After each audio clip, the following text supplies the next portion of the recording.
Can you believe the audacity? The sheer nerve of it. Imagine if your favorite NHL team had to make an impossible choice, a gut-wrenching decision that could reshape their future forever. How infuriating would it be to watch your star players, your future hopes, dangle like bait in front of hungry expansion teams? Get ready, because we're diving headfirst into a scenario that would have Canucks fans, and likely fans of every NHL team, absolutely seething. A PWHL-style expansion draft. The Professional Women's Hockey League, PWHL, is expanding, and their expansion draft rules are, well, let's just say they're a special kind of brutal. The original 6 PWHL teams could only protect 3 players total. That's it, 3 players from their entire roster and prospect pool. Now, imagine that nightmare scenario playing out in the NHL. What if the Vancouver Canucks faced a similar fate? Who would they protect? And more importantly, who would they be forced to expose, knowing they could lose them for nothing? This isn't just a thought experiment. It's a peek into a parallel universe where every NHL team's management will be pulling their hair out. Let's cut to the chase. When it comes to Canucks, one name stands head and shoulders above the rest. An undeniable, non-negotiable protection. Quinn Hughes.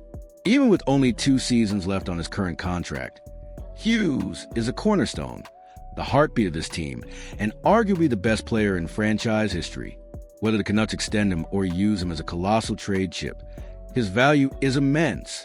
An expansion team would salivate at the chance to draft him, either to build around him or flip him for a king's ransom. Hughes is the first name on that protection list, no question. The second most talented player on the Canucks roster is still Elias Pettersson. But here's where the waters get murky. With a hefty $11.6 million salary and a full no-movement clause kicking in, plus a hugely disappointing season behind him, Pettersson isn't the unequivocal slam dunk he once was.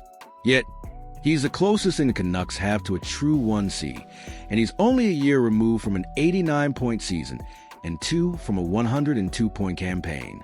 Any expansion team would eye him as the potential leader of their new offensive core.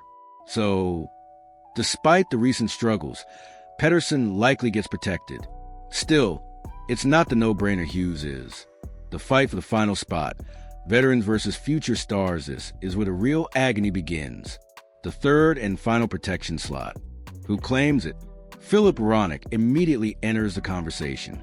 As a top-pairing right-shot defenseman locked in at $7.25 million for the next 7 seasons, his value is undeniable, arguably even surpassing Pettersson's at this very moment. But here's the twist. The Canucks would have to consider everyone on their roster and reserve list, including their young guns.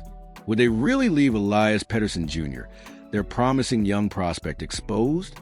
What about Tom Willander, one of the world's top defensive prospects? Or Victor Mancini, who's slowly emerging as a key piece in the JT Miller return? Sorry, Jonathan Lekramaki, you're a great forward prospect, but you're probably not even in this discussion behind these 3 young defensemen. Other names like Jake DeBrusk, Philip Chittle, or Marcus Pettersson might flicker into discussion, but honestly, not for long. It essentially boils down to a choice between a blend of the Canucks' top 3 established players, Hughes, Elias Pettersson, and Hronek, or their top 3 young defensemen, Pettersson Jr., Willander, and Mancini. The exact breakdown is incredibly tough.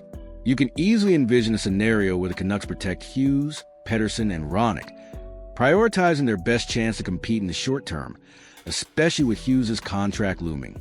But you can also just as easily see a path where the Canucks protect only Hughes and then double down on the future by protecting 2 of Pettersson Jr., Willander, and Mancini, likely the latter 2, to secure their blue line for years to come.